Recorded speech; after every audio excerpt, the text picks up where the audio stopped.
গল্পের বাক্স বাড়ি রোমানানুপুর চ্যানেলে আমি রোমানানুপুর আপনাদের পড়ে শোনাচ্ছি রবীন্দ্রনাথ ঠাকুরের লেখা একটি উপন্যাস নৌকাডুবি।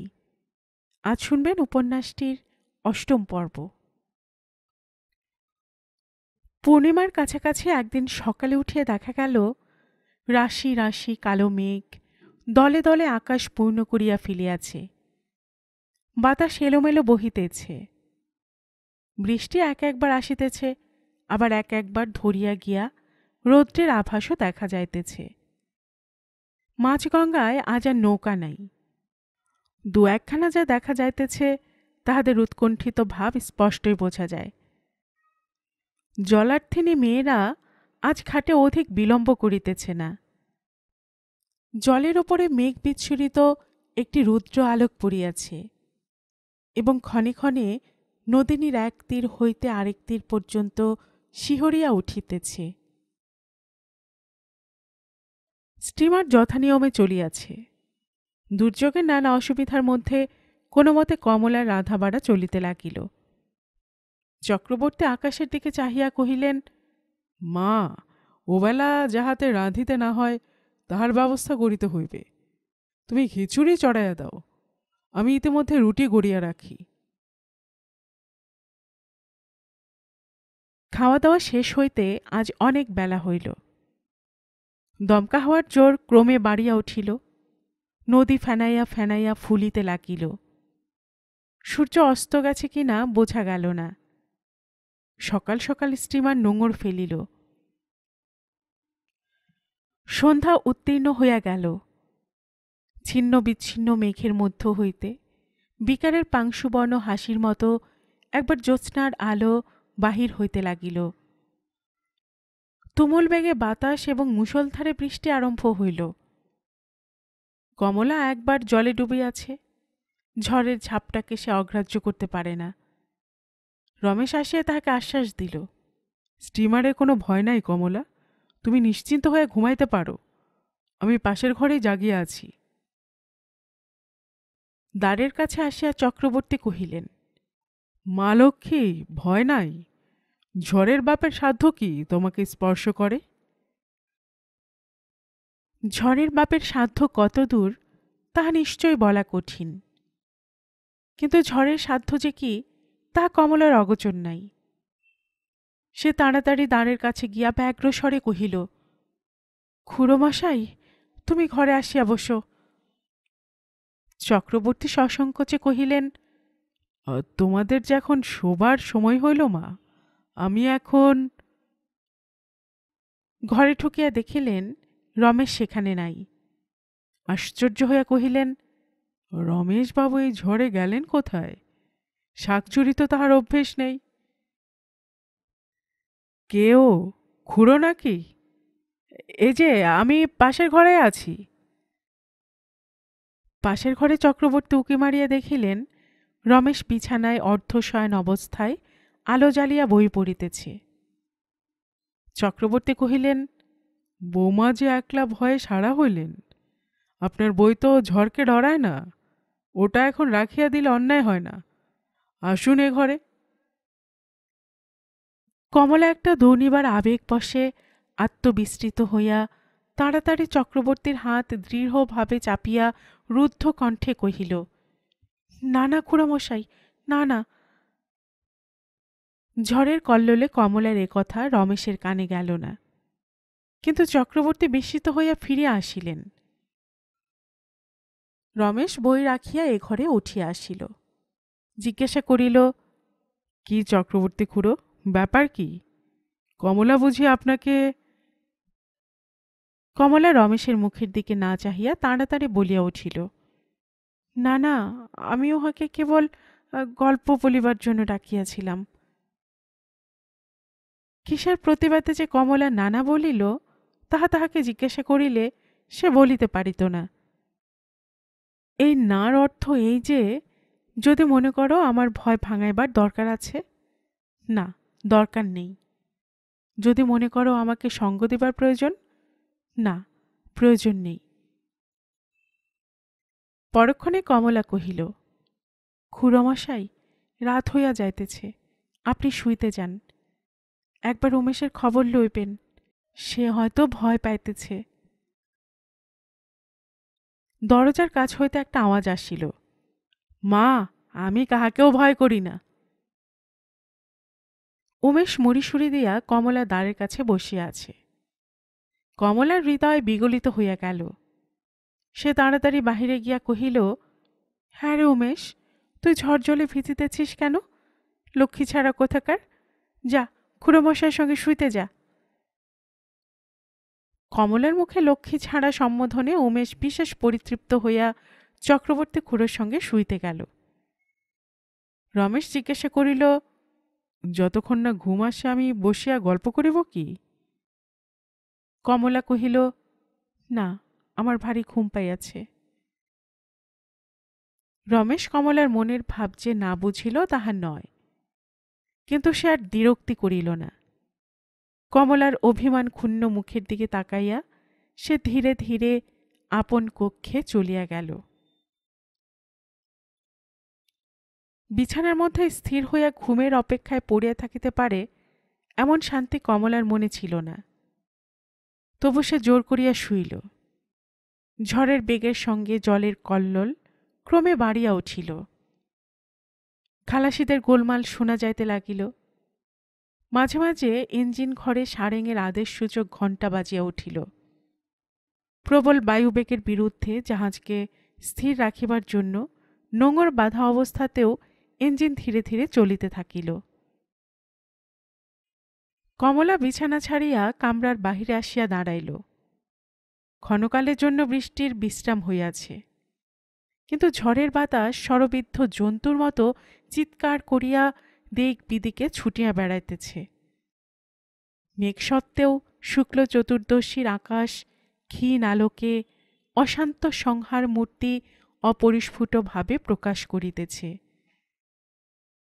তীর স্পষ্ট লক্ষ্য হইতেছে না, নদী ঝাপসা দেখা যাইতেছে, কিন্তু ঊর্ধ্বে নিম্নে দূরে নিকটে দৃশ্যে অদৃশ্যে একটা মূঢ় উন্মত্ততা, একটা অন্ধ আন্দোলন যেন অদ্ভুত মূর্তি পরিগ্রহ করিয়া যমরাজের উদ্যত শৃঙ্গ কালো মহিষ্টার মতো মাথা ঝাঁকা দিয়া দিয়া উঠিতেছে।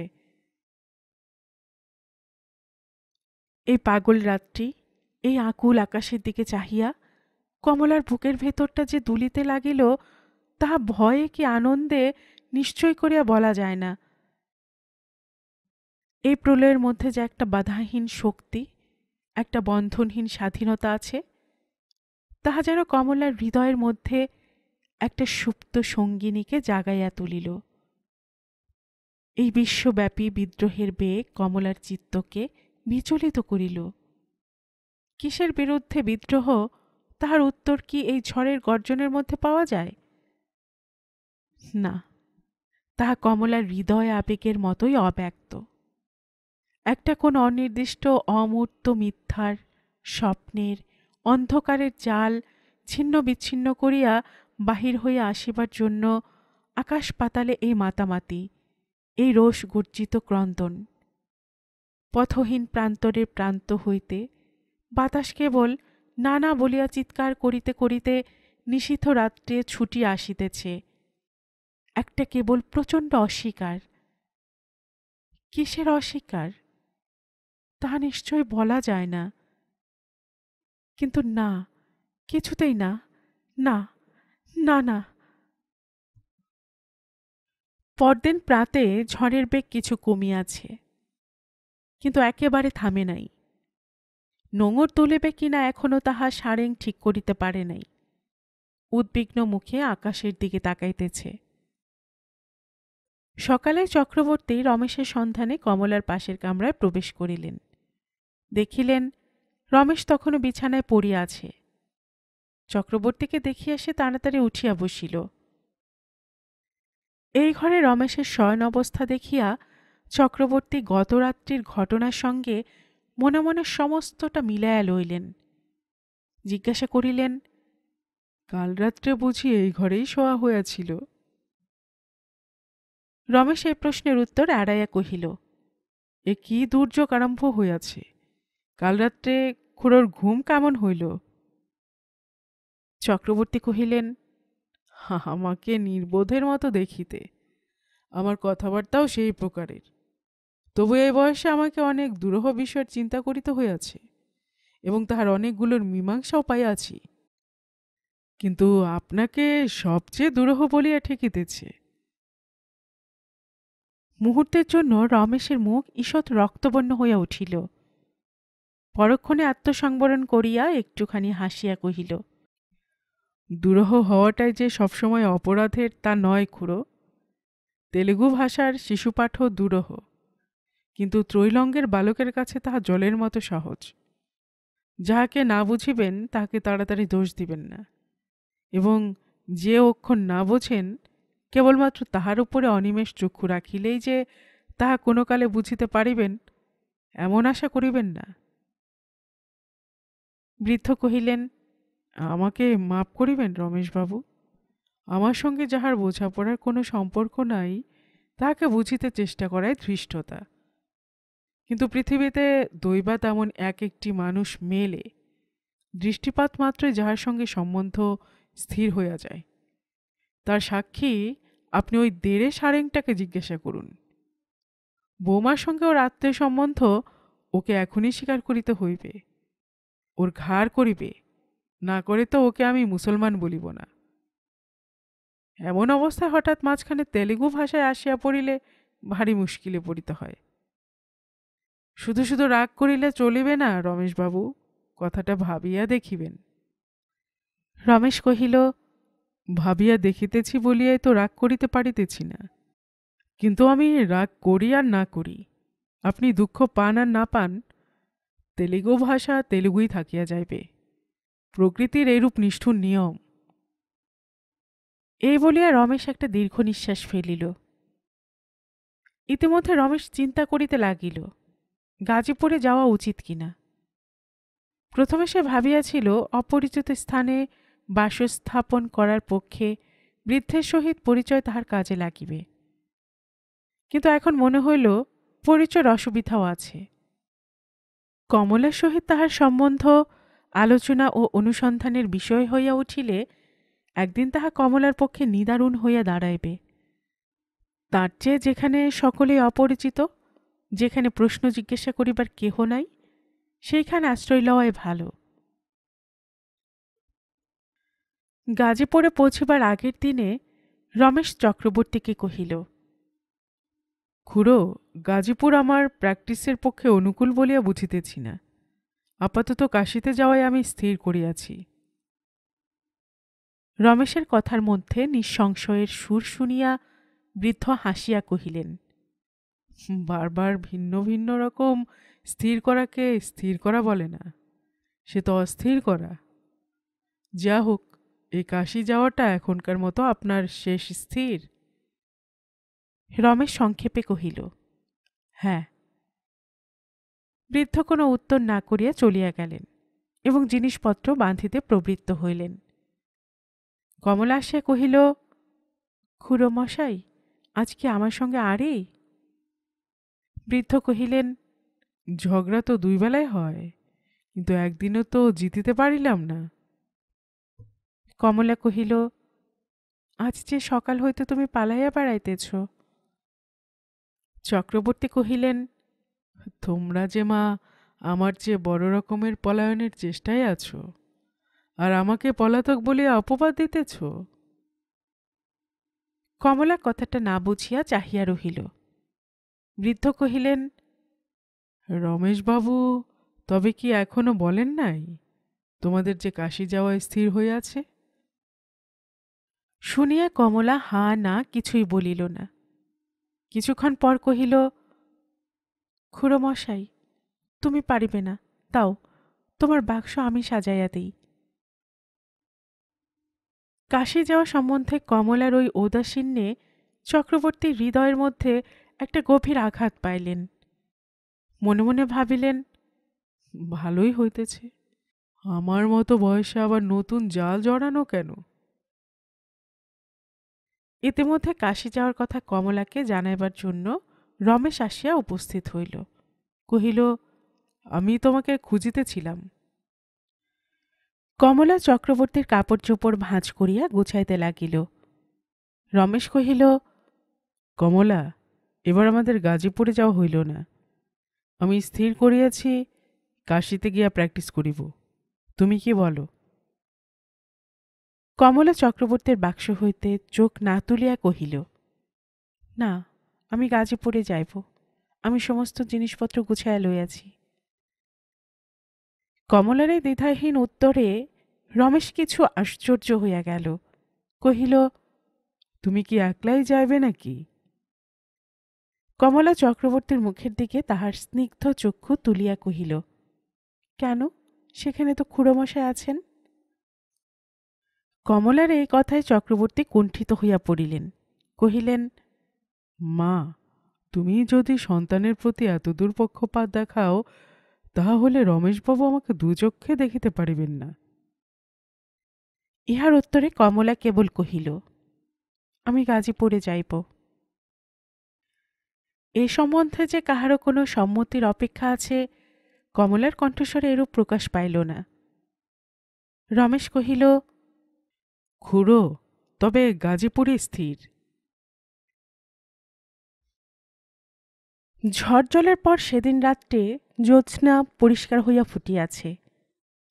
রমেশ ডেকের কেদারায় বসিয়া ভাবিতে লাগিল, এমন করিয়া আর চলিবে না। ক্রমেই বিদ্রোহী কমলাকে লইয়া জীবনের সমস্যা অত্যন্ত দুরূহ হইয়া উঠিবে। এমন করিয়া কাছে থাকিয়া দূরত্ব রক্ষা করা দুরূহ। এবারে হাল ছাড়িয়া দেব। কমলাই আমার স্ত্রী। আমি তো উহাকে স্ত্রী বলিয়াই গ্রহণ করিয়াছিলাম। মন্ত্র পড়া হয় নাই বলিয়াই কোনো সংকোচ করা অন্যায়। যমরাজ সেদিন কমলাকে বধূরূপে আমার পার্শ্বে আনিয়া দিয়া সেই নির্জন সৈকত দ্বীপে স্বয়ং গ্রন্থিবন্ধন করিয়া দিয়াছেন। তাহার মতো এমন পুরোহিত জগতে কোথায় আছে? হেমনলিনী এবং রমেশের মাঝখানে একটা যুদ্ধক্ষেত্র পড়িয়া আছে। বাধা, অপমান, অবিশ্বাস কাটিয়া যদি রমেশ জয়ী হইতে পারে, তবে সে মাথা তুলিয়া হেমনলিনীর পার্শ্বে গিয়া দাঁড়াইতে পারিবে। সে যুদ্ধের কথা মনে হইলে তাহার ভয় হয়, জিতিবার কোনো আশা থাকে না। কেমন করিয়া প্রমাণ করিবে? এবং প্রমাণ করিতে হইলে সমস্ত ব্যাপারটা লোক সাধারণের কাছে এমন কদর্য এবং কমলার পক্ষে এমন সাংঘাতিক আঘাতকর হইয়া উঠিবে যে সে সংকল্প মনে স্থান দেওয়া কঠিন। অতএব দুর্বলের মতো আর দ্বিধা না করিয়া কমলাকে স্ত্রী বলিয়া গ্রহণ করিলেই সকল থেকে শ্রেয় হইবে। হেমনলিনী তো রমেশকে ঘৃণা করিতেছে। এই ঘৃণাই তাহাকে উপযুক্ত সৎপাত্রে চিত্ত সমর্পণ করিতে আনুকূল্য করিবে। এই ভাবিয়া রমেশ একটা দীর্ঘ নিঃশ্বাসের দ্বারা সেই দিককার আশাটাকে ভূমিসাৎ করিয়া দিল। রমেশ জিজ্ঞাসা করিল, কিরে, তুই কোথায় চলিয়াছিস? উমেশ কহিল, আমি মা ঠাকুরনের সঙ্গে যাইতেছি। রমেশ কহিল, আমি যে তোর কাশী পর্যন্ত টিকিট করিয়া দিয়াছি, ও যে গাজীপুরের ঘাট, আমরা তো কাশী যাইব না। উমেশ কহিল, আমিও যাইব না। উমেশ যে তাহাদের চিরস্থায়ী বন্দোবস্তের মধ্যে পড়িবে, এরূপ আশঙ্কা রমেশের মনে ছিল না। কিন্তু ছোড়াটার অবিচলিত দৃঢ়তা দেখিয়া রমেশ স্তম্ভিত হইল। কমলাকে জিজ্ঞাসা করিল, কমলা, উমেশকেও লইতে হইবে নাকি? কমলা কহিল, না লইলেও কোথায় যাইবে? কেন, কাশীতেও রাত্রেও আছে? না, ও আমাদেরই সঙ্গে যাইবে বলিয়াছে। উমেশ, দেখিস তুই খুড়োমশাইয়ের সঙ্গে সঙ্গে থাকিস, নহিলে বিদেশে ভিড়ের মধ্যে কোথায় হারাইয়া যাইবি। কোন দেশে যাইতে হইবে, কাহাকে সঙ্গে লইতে হইবে, এ সমস্ত মীমাংসার ভার কমলা একলাই লইয়াছে। রমেশের ইচ্ছা অনিচ্ছার বন্ধন পূর্বে কমলা নম্রভাবে স্বীকার করিত। হঠাৎ এই শেষ কয়দিনের মধ্যে তাহা যেন সে কাটাইয়া উঠিয়াছে। অতএব উমেশও তাহার ক্ষুদ্র একটি কাপড়ের পুঁটুলি কক্ষে লইয়া চলিল। এ সম্বন্ধে আর অধিক আলোচনা হইল না।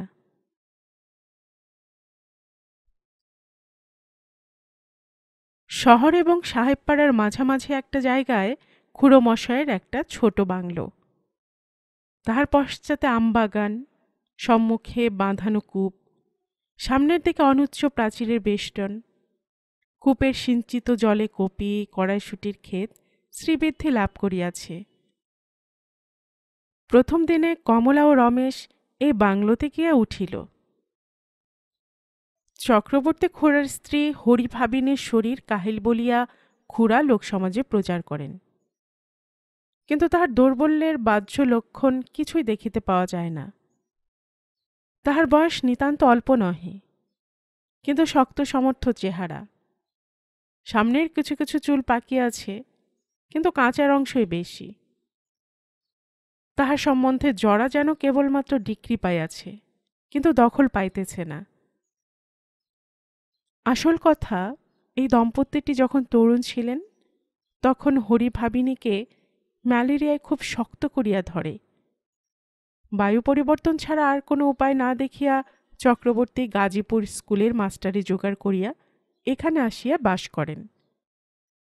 স্ত্রী সম্পূর্ণ সুস্থ হইলেও তাহার স্বাস্থ্যের প্রতি চক্রবর্তীর কিছুমাত্র আস্থা জন্মে নাই। অতিথিদিগকে বাহিরের ঘরে বসাইয়া চক্রবর্তী অন্তঃপুরে প্রবেশ করিয়া ডাকিলেন, সেজ বউ। সেজ বউ তখন প্রাচীর বেষ্টিত প্রাঙ্গণে রামকৌলিকে দিয়া গম ভাঙাইতেছিলেন এবং ছোট বড় নানা প্রকার ভাঁড়ে ও হাঁড়িতে নানা জাতীয় চাটনি রৌদ্রে সাজাইতেছিলেন। চক্রবর্তী আসিয়াই কহিলেন, এই বুঝি ঠান্ডা পড়িয়াছে, গায়ে একখানা চাদর দিতে নেই? হরিভাবিনী কহিলেন, তোমার সকল অনার সৃষ্টি, ঠান্ডা আবার কোথায়? রৌদ্রে পিঠ পুড়িতেছে। চক্রবর্তী কহিলেন, সেটাই কি ভালো? ছায়া জিনিসটা তো দুর্মূল্য নয়। হরিভাবিনী কহিলেন, আচ্ছা সে হবে, তুমি আসিতে এত দেরি করিলে কেন? চক্রবর্তী কহিলেন, সে অনেক কথা, আপাতত ঘরে অতিথি উপস্থিত, সেবার আয়োজন করিতে হইবে। এই বলিয়া চক্রবর্তী অভ্যাগতদের পরিচয় দিলেন। চক্রবর্তীর ঘরে হঠাৎ এরূপ বিদেশী অতিথির আগমন প্রায় ঘটিয়া থাকে, কিন্তু সস্ত্রীক অতিথির জন্য হরিভাবিনী প্রস্তুত ছিলেন না। তিনি কহিলেন, হোমা, তোমার এখানে ঘর কোথায়? চক্রবর্তী কহিলেন, আগে তো পরিচয় হোক, তারপরে ঘরের কথা পরে হইবে। আমাদের শৈল কোথায়? হরিভাবিনী কহিলেন, সে তাহার ছেলেকে স্নান করাইতেছে। চক্রবর্তী তাড়াতাড়ি কমলাকে অন্তঃপুরে ডাকিয়া আনিলেন। কমলা হরিভাবিনীকে প্রণাম করিয়া দাঁড়াইতেই তিনি দক্ষিণ করপুটে কমলার চিবুক স্পর্শ করিয়া নিজের অঙ্গুলি চুম্বন করিলেন এবং স্বামীকে কহিলেন, দেখিয়াছ, মুখখানি অনেকটা আমাদের বিধুর মতো। বিধু ইহাদের বড় মেয়ে, কানপুরে স্বামী গৃহে থাকে। চক্রবর্তী মনে মনে হাসিলেন। তিনি জানিতেন কমলার সহিত বিধুর কোনো সাদৃশ্য নাই, কিন্তু হরিভাবিনী রূপগুণে বাহিরের মেয়ের জয় স্বীকার করিতে পারেন না। শৈলজা তাহার ঘরেই থাকে, পাছে তাহার সহিত প্রত্যক্ষ তুলনায় বিচারে হার হয়। এই জন্য অনুপস্থিতকে উপময় স্থলে রাখিয়া জয় পতাকা গৃহিণী আপন গৃহের মধ্যে অচল করিলেন। হরিভাবিনী কহিলেন, ইহারা আসিয়াছেন তা বেশ হইয়াছে, কিন্তু আমাদের নতুন বাড়ির তো মেরামত শেষ হয় নাই। এখানে আমরা কোনো মতে মাথা গুজিয়া আছি, ইহাদের যে কষ্ট হইবে। বাজারে চক্রবর্তীর একটা ছোট বাড়ি মেরামত হইতেছে বটে, কিন্তু সেটা একটা দোকান। সেখানে বাস করিবার কোনো সুবিধাও নাই, সংকল্পও নাই। চক্রবর্তী মিথ্যার কোনো প্রতিবাদ না করিয়া একটু হাসিয়া বলিলেন, মা যদি কষ্টকে কষ্টজ্ঞান করিবেন, তবে কি উহাকে ঘরে আনি? যাই হোক, তুমি আর বাহিরে দাঁড়ায়ও না, শরৎকালে রৌদ্রটা বড় খারাপ। এই বলিয়া চক্রবর্তী রমেশের নিকট বাহিরে চলিয়া গেলেন। হরিভাবিনী কমলার বিস্তারিত পরিচয় লইতে লাগিলেন। তোমার স্বামী বুঝি উকিল? তিনি কতদিন কাজ করিতেছেন? তিনি কত রোজগার করেন? এখনো বুঝি ব্যবসা আরম্ভ করেন নাই? তবে চলে কি করিয়া? তোমার শ্বশুরের বুঝি সম্পত্তি আছে? জানো না? ও মা, কেমন মেয়ে গো! শ্বশুর বাড়ির খবর রাখো না? সংসার খরচের জন্য স্বামী তোমাকে মাসে কত করিয়া দেন? শাশুড়ি যখন নাই তখন তো সংসারের ভার নিজের হাতেই লইতে হইবে। তুমি তো নেহাত কচি মেয়েটি নও। আমার বড় জামাই যা কিছু রোজগার করে সমস্ত বিধুর হাতে গুনিয়া দেয়। ইত্যাদি প্রশ্ন ও মন্তব্যের দ্বারা অতি অল্পকালের মধ্যেই কমলাকে অর্বাচীন প্রতিপন্ন করিয়া দিলেন। কমলাও যে রমেশের অবস্থা ইতিবৃত্ত সম্বন্ধে কত অল্প জানে এবং তাহাদের সম্বন্ধ বিচার করিলে এই অল্প জ্ঞান যে কত অসঙ্গত ও লোক সমাজে লজ্জাকর, হরিভাবিনীর প্রশ্নমালায় তাহা তাহার মনে স্পষ্ট উদয় হইল। সে ভাবিয়া দেখিল, আজ পর্যন্ত রমেশের সঙ্গে ভালো করিয়া কোনো কথা আলোচনা করিবার অবকাশ মাত্র সে পায় নাই। সে রমেশের স্ত্রী হইয়া রমেশের সম্বন্ধে কিছুই জানে না। আজ ইহা তাহার নিজের কাছে অদ্ভুত বোধ হইল এবং নিজের এই অকিঞ্চিত করত্বের লজ্জা তাহাকে পীড়িত করিয়া তুলিল। হরিভাবিনী আবার শুরু করিলেন, বৌমা, দেখি তোমার বালা। এ সোনা তো তেমন ভালো নয়। বাপের বাড়ি হইতে কিছু গহনা আনো নাই? বাপ নাই, তাই বলিয়া কি এমন করিয়া গা খালি রাখে? তোমার স্বামী বুঝি কিছু দেন নাই? আমার বড় জামাই 2 মাস অন্তর আমার বিধুকে একখানা করিয়া গহনা গড়াইয়া দেয়। এই সমস্ত সওয়াল জবাবের মধ্যে শৈলজা তাহার 2 বৎসর বয়সের কন্যার হাত ধরিয়া আসিয়া উপস্থিত হইল। শৈলজা শ্যামবর্ণ, তাহার মুখখানি ছোটখাটো, মুষ্টিমেয়, চোখ দুটি উজ্জ্বল, ললাট প্রশস্ত। মুখ দেখিলেই স্থির বুদ্ধি এবং একটি শান্ত পরিতৃপ্তির ভাব চোখে পড়ে। শৈলজার ছোট মেয়েটি কমলার সম্মুখে দাঁড়াইয়া মুহূর্তকাল পর্যবেক্ষণের পর বলিয়া উঠিল, মাসি। বিধুর সঙ্গে সাদৃশ্য বিচার করিয়া যে বলিল তাহা নহে। একটা বিশেষ বয়সের যে কোনো মেয়েকে তাহার অপ্রিয় বোধ হইলেই তাহাকে সে নির্বিচারে মাসি নামে অভিহিত করে। কমলা তৎক্ষণাৎ তাহাকে কোলে তুলিয়া লইল। হরিভাবিনী শৈলজার নিকট কমলার পরিচয় দিয়া কহিলেন, ইহার স্বামী উকিল, নতুন রোজগার করিতে বাহির হইয়াছেন। পথে কর্তার সঙ্গে দেখা হইয়াছিল, তিনি ইহাদের গাজীপুরে আনিয়াছেন। শৈলজা কমলার মুখের দিকে চাহিল, কমলাও শৈলজার মুখের দিকে চাহিল এবং সেই দৃষ্টিপাতেই এক মুহূর্তে উভয়ের সখ্য বন্ধন বাঁধিয়া গেল। হরিভাবিনী আতিথ্যের আয়োজনে চলিয়া গেলেন। শৈলজা কমলার হাত ধরিয়া কহিল, এসো ভাই, আমার ঘরে এসো। অল্পক্ষণের মধ্যেই দুজনে ঘনিষ্ঠভাবে কথা আরম্ভ হইল। শৈলজার সঙ্গে কমলার বয়সের যে প্রভেদ ছিল তাহা চোখে দেখিয়া সহসা বোঝা যায় না। শৈলজা সব শুদ্ধ একটু ছোটখাটো সংক্ষিপ্ত রকমের ভাব, কমলার ঠিক তাহার উল্টো। আয়তনে ও ভাবে ভঙ্গিতে সে আপনার বয়সকে অনেকটা ছাড়াইয়া গেছে। বিবাহের পর হইতে তাহার মাথার উপরে শ্বশুরবাড়ির কোনো রকমের চাপ না থাকাতেই হোক বা যে কারণে হোক, দেখিতে দেখিতে সে অসংকোচে বাড়িয়া উঠিয়াছিল। তাহার মুখের ভাবের মধ্যে একটা স্বাধীনতার তেজ ছিল। তাহার সম্মুখে যাহা কিছু উপস্থিত হয় তাহাকে অন্তত মনে মনেও সে প্রশ্ন না করিয়া ক্ষান্ত হয় না। চুপ করো, যাহা বলে তাহাই করিয়া যাও। বউ মানুষের অত নেই করা শোভা পায় না। এসব কথা তাহাকে আজ পর্যন্ত শুনিতে হয় না। তাই সে যেন মাথা তুলিয়া সোজা হইয়া উঠিয়াছে। তাহার সরলতার মধ্যে সবলতা আছে। শৈলজার মেয়ে উমি উভয়ের মনোযোগ নিজের প্রতি সম্পূর্ণ একচেটে করিয়া লইবার বিধিমতো চেষ্টা করিলেও দুই নতুন সখীর মধ্যে কথাবার্তা জমিয়া উঠিল। এই কথোপকথন ব্যাপারে কমলা নিজের তরফের দৈন্য সহজেই বুঝিতে পারিল। শৈলজার বলিবার ঢের কথা আছে, কিন্তু কমলার বলিবার কিছুই নাই। কমলার জীবনের চিত্রপটে তাহার দাম্পত্যের যে একটা ছবি উঠিয়াছে, তাহা একটি পেন্সিলের ক্ষীণ রেখা মাত্র। তাহার সকল জায়গা পরিস্ফুট সুসংলগ্ন নহে, তাহাতে আজও একটুও রং ফলানো হয় নাই। কমলা এতদিন এই শূন্যতা স্পষ্ট করিয়া বুঝিবার অবকাশ পায় নাই।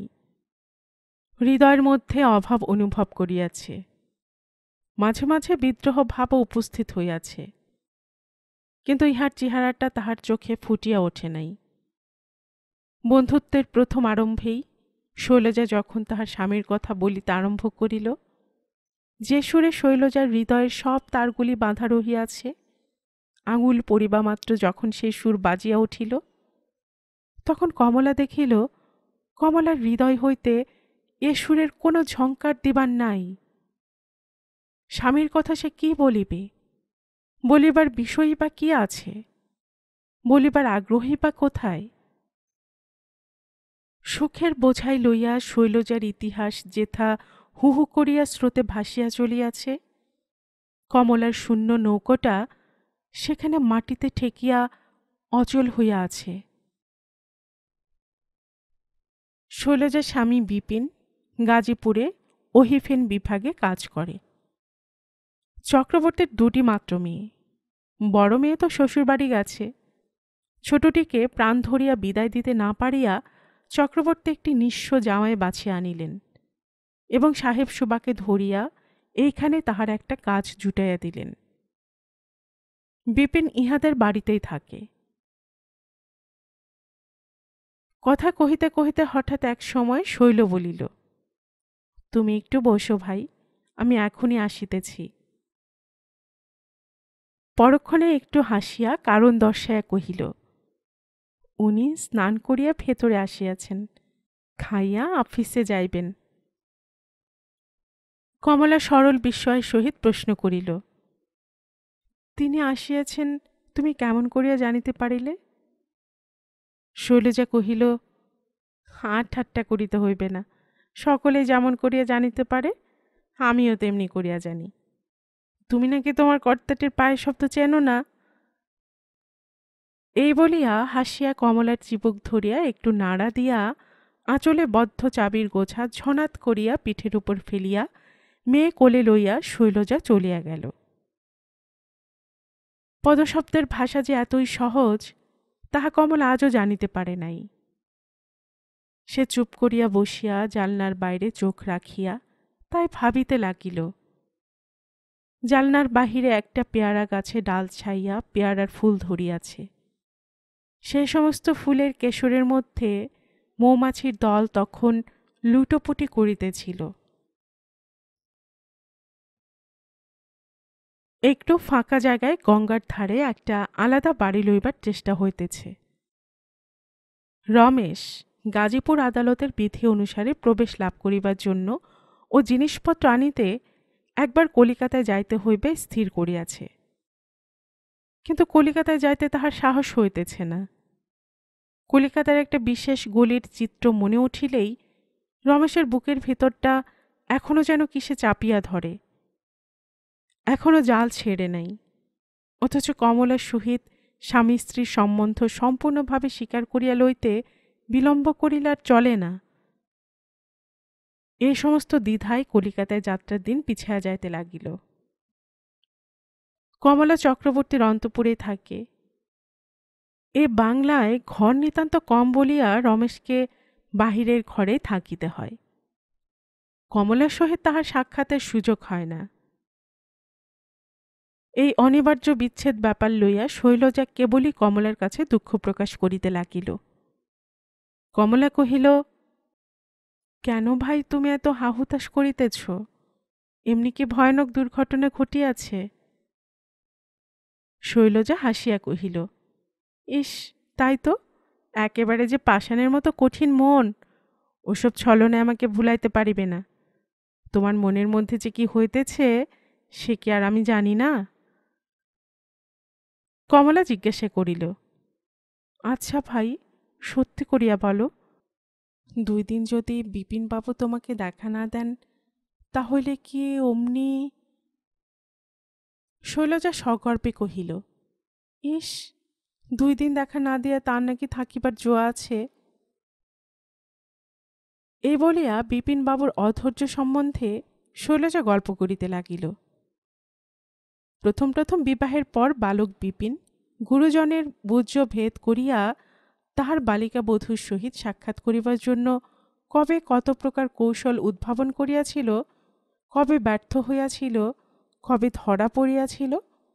দিবা সাক্ষাৎকারের নিষেধ দুঃখ লাঘবের জন্য বিপিনের মধ্যাহ্ন ভোজনকালে একটা আয়নার মধ্যে গুরুজনদের অজ্ঞাতে উভয়ের কিরূপ দৃষ্টি বিনিময় চলিত, তাহা বলিতে বলিতে পুরাতন স্মৃতির আনন্দ কৌতুকে শৈলজার মুখখানি হাস্যে উদ্ভাসিত হইয়া উঠিল। তাহার পরে যখন আফিসে যাইবার পালা আরম্ভ হইল, তখন উভয়ের বেদনা এবং বিপিনের যখন তখন আফিস পলায়ন, সেও অনেক কথা। তাহার পরে একবার শ্বশুরের ব্যবসায়ের খাতিরে কিছুদিনের জন্য বিপিনের পাটনায় যাইবার কথা হয়। তখন শৈলজা তাহার স্বামীকে জিজ্ঞাসা করিয়াছিল, তুমি পাটনায় গিয়া থাকিতে পারিবে?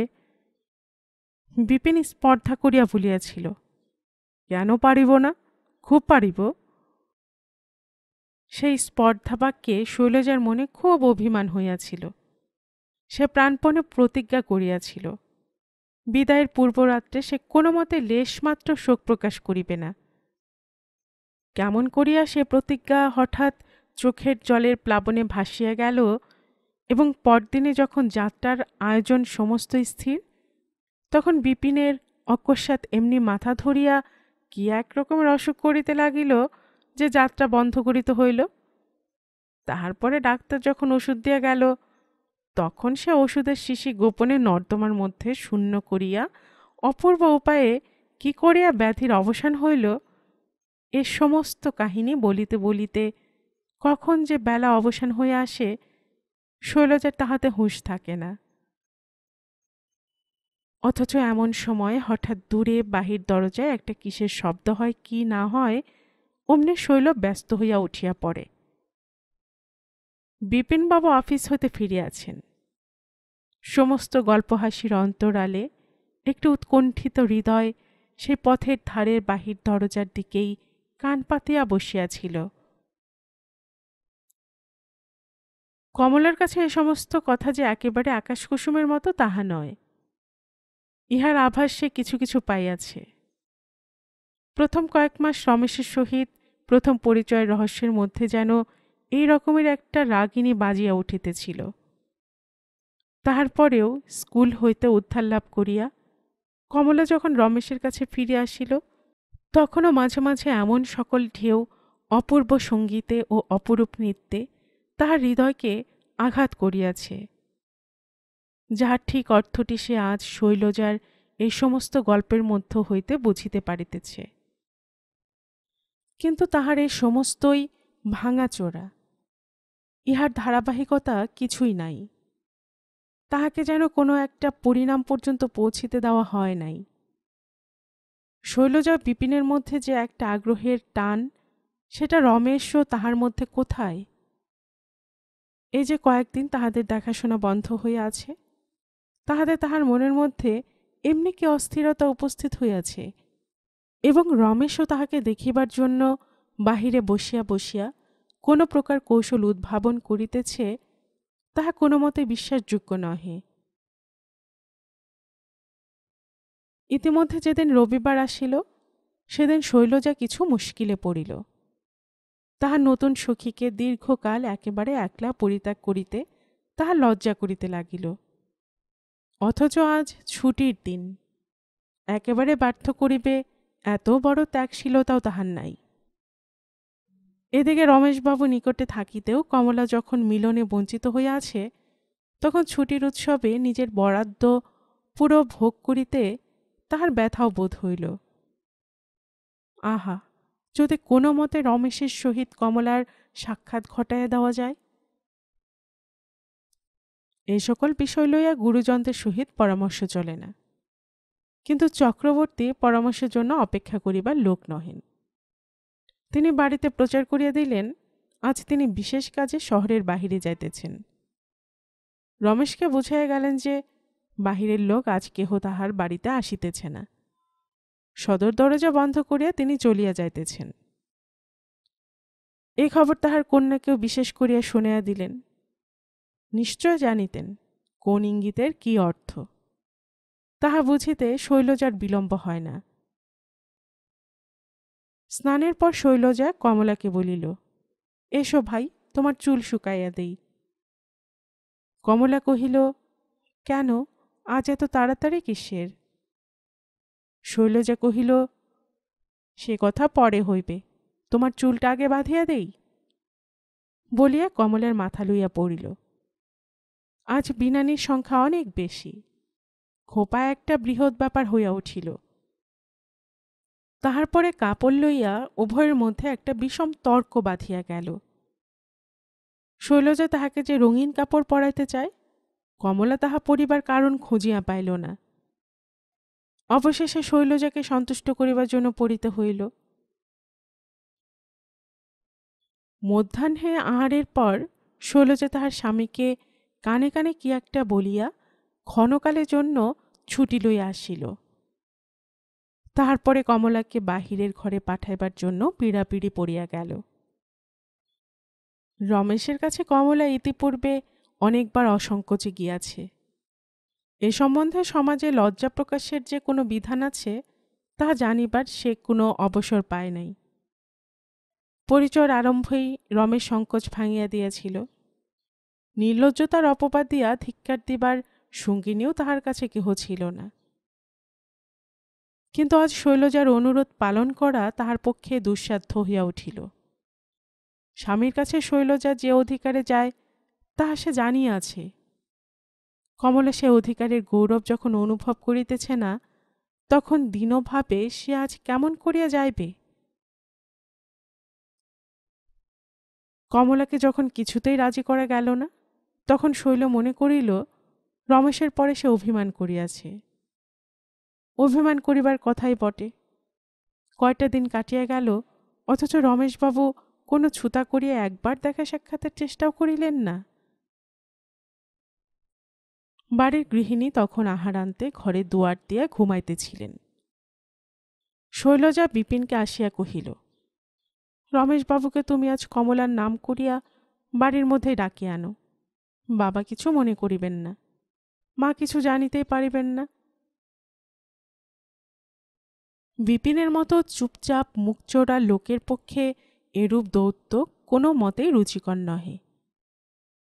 তথাপি ছুটির দিনে এই অনুরোধ লঙ্ঘন করিতে সে সাহস করিল না। রমেশ তখন বাহিরের ঘরের জাজিম পাতা মেঝের উপর চিত হইয়া শুইয়া এক পায়ের উৎসৃত হাঁটুর উপরে আরেক পা তুলিয়া দিয়া পায়োনিয়র পড়িতেছিল। পাঠ্যাংশ শেষ করিয়া যখন কাজের অভাবে তাহার বিজ্ঞাপনের প্রতি মনোযোগ দিবার উপক্রম করিতেছে, এমন সময় বিপিনকে ঘরে আসিতে দেখিয়া সে উৎফুল্ল হইয়া উঠিল। সঙ্গী হিসেবে বিপিন যে খুব প্রথম শ্রেণীর পদার্থ তাহা না হইলেও বিদেশে মধ্যাহ্ন যাপনের পক্ষে রমেশ তাহাকে পরম লাভ বলিয়া গণ্য করিল এবং বলিয়া উঠিল, আসুন বিপিনবাবু, আসুন আসুন, বসুন।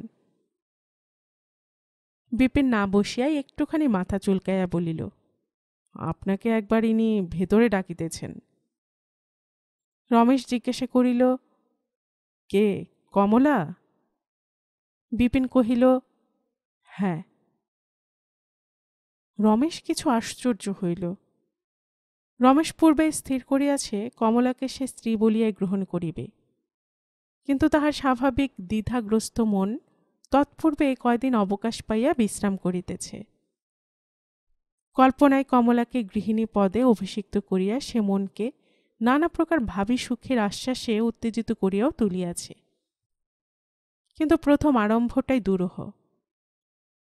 কিছুদিন হইতে কমলার প্রতি যেটুকু দূরত্ব রক্ষা করা তাহার অভ্যস্ত হইয়া গেছে, হঠাৎ একদিন কেমন করিয়া সেটা ভাঙিয়া ফেলিবে তাহা সে ভাবিয়া পাইতেছিল না। এই জন্যই বাড়ি ভাড়া করিবার দিকে তাহার তেমন সত্বরতা ছিল না। কমলা ডাকিয়াছে শুনিয়া রমেশের মনে হইল নিশ্চয় বিশেষ কোনো একটা প্রয়োজন পড়িয়াছে। তবু প্রয়োজনের ডাক হইলেও তাহার মনের মধ্যে একটা হিল্লোল উঠিল। বিপিনের অনুবর্তী হইয়া পায়োনিয়রটা ফেলিয়া রাখিয়া যখন সে অন্তঃপুরে যাত্রা করিল, তখন এই মধুকর গুঞ্জরিত কার্তিকের আলস্য দীর্ঘ জনহীন মধ্যাহ্নে একটা অফিসারের আভাস তার চিত্তকে একটুখানি চঞ্চল করিল।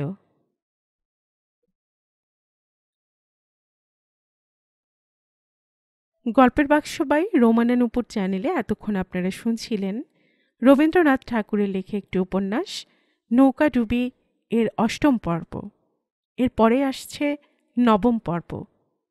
আর এতক্ষণ গল্প পাঠে আমি আপনাদের সাথে ছিলাম রোমানা নূপুর।